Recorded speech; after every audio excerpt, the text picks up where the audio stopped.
Welcome to Ask Gwen. Real answers, real life, just ask. Gwen, have you got any ideas on what we can make for dinner tonight and make it a heart-healthy meal? Great question, Mom. I have a feeling there are a lot of people out there in a similar situation where they haven't quite done their food shopping yet. They have all this leftover stuff in their fridge and they don't know what to do with it. So why don't we go to our trusty friend ChatGPT, use the voice feature on it, and attach a photo. It's really quite easy. Let me show you. As with anything on the computer, there's always two ways to do something. What you're going to see in our demonstration here is that you've got the dictation function and the voice function. All right, pull out your trusty little phone, get into your ChatGPT, your Gemini, Claude, whichever AI you choose to use. You're also welcome to do this on your desktops. I'm using ChatGPT for this example. So there are two things you're going to use for this. The first is over here, you can see the plus sign. This is where you write your chats and the plus sign is right next to it. And you see if I hover my mouse over it, it says add files and more. This is how you're going to attach your pictures. On the other side, you see a microphone. Make sure you've taken your photos of the inside of your refrigerator, your freezer, your cupboard, whatever you'd like to share with ChatGPT.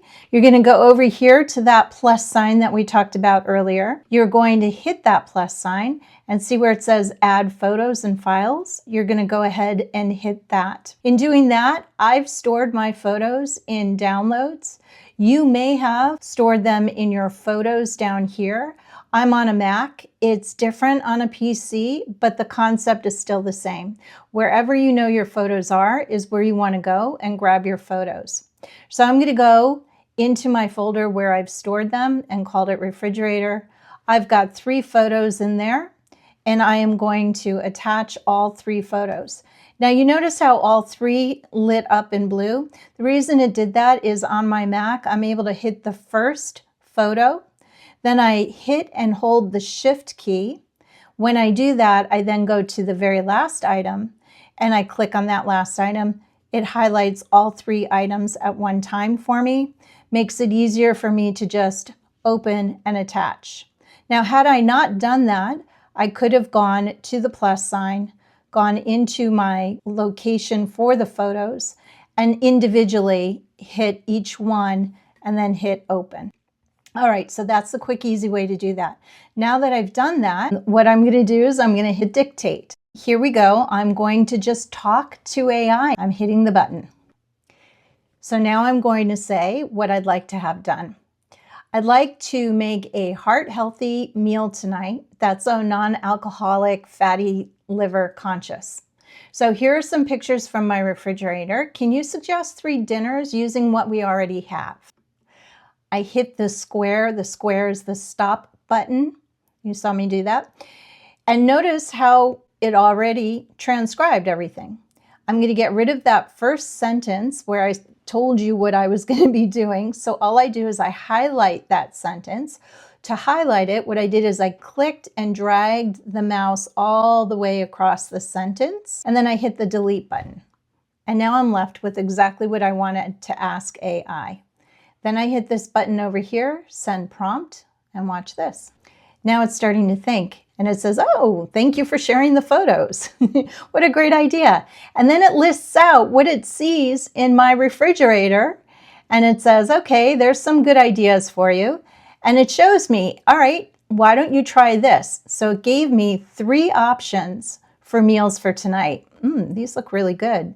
Rotisserie chicken lettuce bowl. I like that idea. Veggie chicken skillet. All right. A few things I'd skip for tonight. Because I have the non-alcoholic fatty liver, it's telling me, yeah, you probably should stay away from these things. In fact, maybe those are things that we should throw away from our refrigerator. We'll see. And then it tells me, hey, look, I noticed a few things. So it gives me a whole bunch of ideas.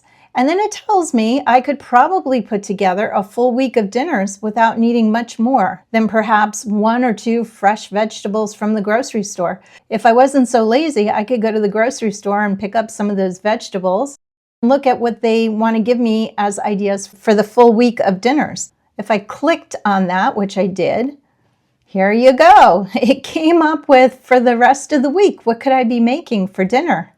How neat. Here's what the dinners look like, and yeah, here you go. Oh, snacks. I'm always looking for healthy snacks because snacking is a problem. And then it gives me more. So, it just keeps prompting me. Now let's try the quick version of what you just did. Voice mode. To the right of the dictation is the voice function. Click on that. Then go to the plus sign where you added your photos before. Hit that and click on camera. Video or photo mode works, and just start talking to ChatGPT. Ask it the same type of questions and converse. When you're done, hit the white button or stop, and like before, you'll see the results. Now, the one thing that I think is really important to keep in mind is that AI can help make dinner suggestions. It can help you decide, but it still can't cook. Well, at least not yet.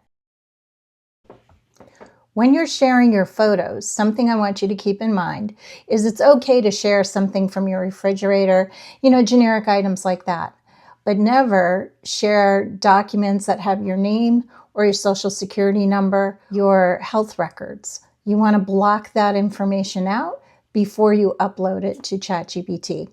Just want to keep you safe. All right, that's it for today's tips on Ask Gwen. If you have any questions, please put them in the comments below, and perhaps I'll get to them on a video. Otherwise, I'll see you at the next video.